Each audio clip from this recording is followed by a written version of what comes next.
மனித வாழ்வில் தவறான உடலுறவு என்பது அது இருக்க தான் செய்யும். மனிதனர் தவறுங்கிறது அது கொஞ்சம் அதுக்கு ஒரு 2% ஒரு சரியான உடலுறவு என்பது என்ன, ஒரு கணவன் மனைவி, அதாவது சமூகத்தால் அங்கீகரிக்கப்பட்ட ஒரு உறவு முறை. அது கணவன் மனைவி இருவரும் உடலுறவு வைத்துக் கொள்வது என்பது சரியான உறவு முறை. ஒரு காதலனும் காதலியும், ஏன்னா காதல் உறவை பதிவு செய்து தான் அவங்க காதலிக்கிறாங்க. அப்படிங்கும்போது அவர்கள் உடலுறவு வைத்துக் கொள்வதற்கு எந்த தடையும் இல்லை, சமூகம் அனுமதி கொடுத்துருக்கிறது. அது சரியான உறவு.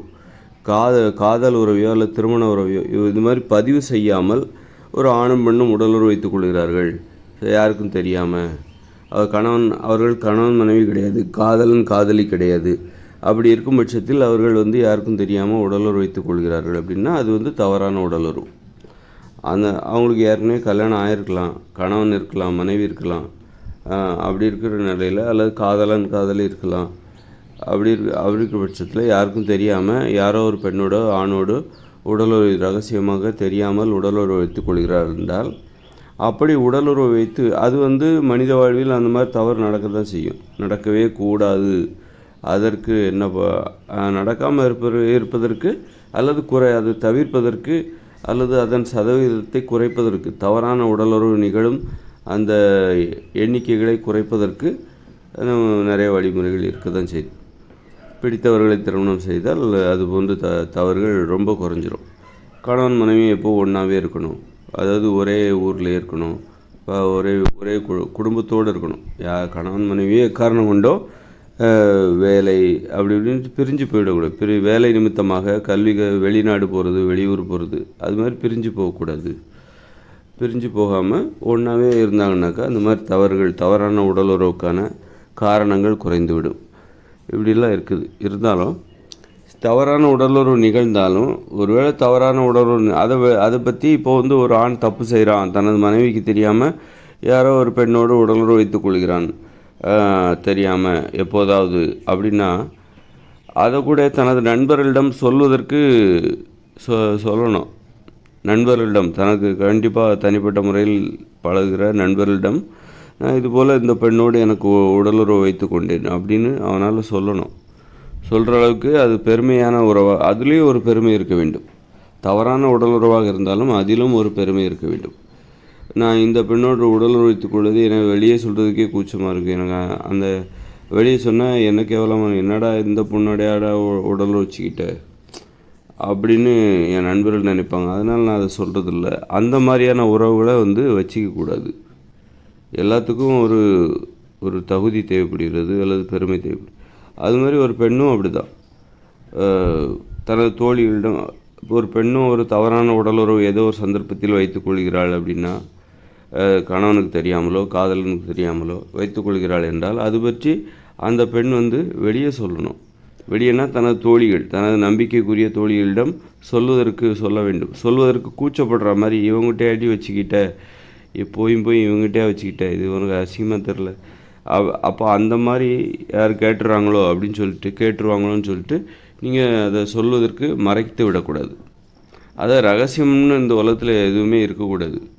யாரோ ஒருத்தட்ட எந்த ஒரு விஷயத்தையும் சொல்வதற்கு, நீங்கள் செய்கிற எந்த ஒரு செயலையும் சொல்லணும், வெளியே சொல்லணும்.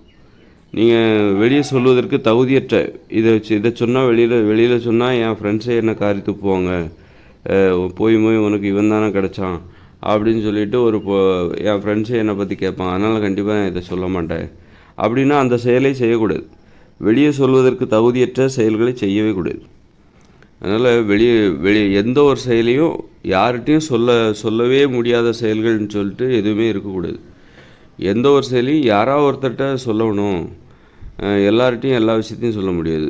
சில விஷயங்களை இப்போ இது போன்று இந்த தவறான உடலுறவா, அப்போ அதை சொல்கிறதுக்குன்னு நம்பிக்கையானவர்கள் யாராக இருப்பாங்க, ஒரு பெண்ணுக்கு தோழிகளாக இருப்பாங்க. அவங்ககிட்ட கூட சொல்கிறதுக்கு எனக்கு கூச்சமாக இருக்குது, அருவருப்பாக இருக்குது. இவனோட அப்போ சொன்னாக்கா என் தோழிகள் என்கிட்ட கேட்பாங்க, இவன் போய் இவங்ககிட்டயாடி வச்சுக்கிட்ட, இவங்ககிட்டயாடி உடலுறவு வச்சுக்கிட்ட அப்படின்னு கேட்பாங்க. அதனால் இதெல்லாம் என்னால் பெருமையாக சொல்கிற மாதிரி இல்லை. அதனால் அப்படி சொல்ல முடியலன்னா அந்த தப்பு நீ செய்யாத. அதாவது தவறான உடலுறவாக இருந்தாலும் அதுலேயும் ஒரு பெருமை இருக்குது. வெளியே சொல்வதற்கு தகுதியான அனைத்து விஷயங்களும் பெருமை மிகுந்தது தான். நீ வெளியே சொல்கிற அப்படின்னா அதுலேயும் உனக்கு ஒரு பெருமை இருக்குது. தவறான உடல் உறவாக இருந்தாலும் அதுலேயும் உனக்கு ஒரு பெருமை இருக்கிறது. அதனால் உனக்கு சிறுமையை தருகிற எந்த செயலையும் செய்யாத. தவறான உடல் உறவாக இருந்தாலும்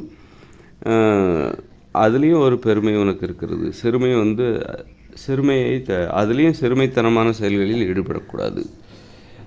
அதுதான் ஆணாக இருந்தாலும் பெண்ணாக இருந்தாலும் இந்த பெண்ணோடு நான் உடலுறவு வைத்து கொண்டேன். ஒரு முறை தெரியாமல் நாங்கள் இருவரும் சந்தித்து அங்கே மறைவாக அன்றைக்கி நைட்டு நாங்கள் தப்பு பண்ணோம் அப்படின்னு சொல்கிறதுக்கு அதில் ஒரு பெருமை, அதுலேயும் ஒரு பெருமையாக கூட சொல்லலாம். இல்லை இப்போ சொல்கிறதுக்கு எனக்கு இந்த பெண்ணோடு நான் உடலுறவு வைத்து கொண்டேன் என்று என் நண்பர்களிடம் சொன்னால் இந்த நண்பர்கள் என்னை கேவலமாக நினைப்பாங்க. ஏண்டா உன் லெவலுக்கு ஒரு பெண்ணை நீ பார்க்கக்கூடாதா, இவளை அப்படின்னு கேட்டுறக்கூடாது. அது மாதிரி ஒரு பெண்ணும் அப்படி தான். ஒரு பெண் இந்த ஆணோடு நான் உடலுறவு வைத்து கொண்டேன் என்று சொல்வதற்கு எனக்கு வெளியே சொல்வதற்கு கூச்சமாக இருக்கிறது அப்படின்னா, ஏன்னா உனக்கு வேறு எவனும் கிடைக்கலையா, இவனும் போய் அவன் லெவலுக்கு ஒன்றும் அப்படின்னு யாரும் கேட்டுறக்கூடாது அப்படிங்கிறதுக்காக. அதனால் எந்த ஒரு செயலாக இருந்தாலும் அது உங்களுக்கு பெருமையை தர வேண்டும், சிறுமையை தரக்கூடாது. தவறான உடலுறவிலும் ஒரு பெருமை இருக்கிறது. அதனால் தகுதி அறிந்து உங்களுக்குன்னு உங்கள் அழகுக்கு ஏற்ற எல்லாருக்கும் ஏற்றவராக இருக்க முடியாது. அழகில் ஏற்றத்தாழ்வுகள் இருக்கிறது. எல்லாமே அழகாக இருந்தாலும் அழகுலேயும் ஏற்றத்தாழ்வுகள்லாம் இருக்குது. அப்படி இருக்கும்போது அந்த பொருத்தமான அவரவர் தகுதிக்கு பொருத்தமான தகுதிங்கிறது கல்வியாலோ படிப்பறிவாலோ தீர்மானிக்கப்படுவதில்லை. இது பாலியல் உறவில் அழகு சார்ந்து தான் தீர்மானிக்கப்படுகிறது. அப்படி இருக்கும்போது தவறு செய்வதிலும் ஒரு பெருமை இருக்குது. வெளியே சொல்வதற்கு தகுதியற்ற தவறுகளை செய்யாதீங்க. தவறுகளை கூட வெளியே சொல்லணும். நம்பிக்கையான உறவுகளிடம் சொல்ல வேண்டும். தோழிகளிடமோ, பெண்களாக இருந்தால் தோழிகளிடமோ, அவங்க நம்பிக்கைக்குரியவர் யாராக இருந்தாலும் சொல்வதற்கு நீங்கள் செய்கிற தவறுக்கு ஒரு தகுதி இருக்கணும். தவறுக்கும் தகுதி இருக்க வேண்டும். அதனால் நம்ம எந்த ஒரு செயலை செஞ்சாலும், நல்லதோ கெட்டதோ எந்த செயலை செஞ்சாலும் அது வெளியே சொல்ல முடியுமா? நாம் ஒன்றும் யாருக்கும் தெரியாமல் ஒரு தப்பு செய்கிறோம் அப்படின்னா, அல்லது எல்லாத்துக்கும் தெரிஞ்சு செய்யும்போது அது கண்டிப்பாக வெளியே சொல்கிறதுல ஒன்றும் சிரமம் இல்லை. ஆனால் யாருக்கும் தெரியாமல் ஒரு தப்பு பண்ணும்போது இந்த தப்பு நாளைக்கு நம்ம நண்பர்களிடம் சொல்ல முடியுமா, நம்ம தோழிகள்கிட்ட சொல்ல முடியுமா? அவங்ககிட்ட கூட இதை சொல்ல முடியாதுன்னா கண்டிப்பாக அதை பண்ணாதீங்க. ஏன்னா அது நீங்கள் வெளியே சொல்லனா அது உங்கள் மனசுக்குள்ளேயே இருக்கும். மனசுக்குள்ளே இருந்து அது குப்பையாக மாறிவிடும். நிறைய தகவல்கள் மனசில் நீங்கள் செஞ்ச எந்த செயல்கள் அது ரகசியம் மனசுக்குள்ளே இருக்கக்கூடிய எதையாக இருந்தாலும் வெளியில் சொல்லிடணும். வெளியில் சொல்லும்போது உங்கள் மனசை விட்டு அது வெளியில் போயிடுது. மனசு சுத்தமாக இருக்கும். அதனால் நீங்கள் வெளியே சொல்வதற்கு கூச்சப்படுகிற, தயங்குகிற, வெட்கப்படுகிற ஒரு செயலை நீங்கள் செய்தீங்கன்னா அது உங்கள் மனசுக்குள்ளே இருக்கும். ஏன்னா நீங்கள் வெளியில் சொல்லலை, வெளியில் கொண்டு போகல, வெளியே அதை அனுப்பலை, உள்ளுக்குள்ளே இருக்கும். உள்ளுக்குள்ளே இருந்து அது குப்பை தான். அது குப்பையாக இருந்து இந்த மாதிரி ரகசியங்கள் நிறைய செயல்கள் யாருக்கும் தெரியாமல் செஞ்சுட்டே இருக்கீங்க அப்படின்னா அது மிகப்பெரிய குப்பையாக உள்ளுக்குள்ளே இருக்கும். உள்ளுக்குள்ளே இருந்து அதுவே மிகப்பெரிய பிரச்சனையாக மாறிவிடும். உளவியல் சார்ந்த பிரச்சனையாகவும் உடலில் நோய் சார்ந்த பிரச்சனையாகவும் மாறிவிடும்.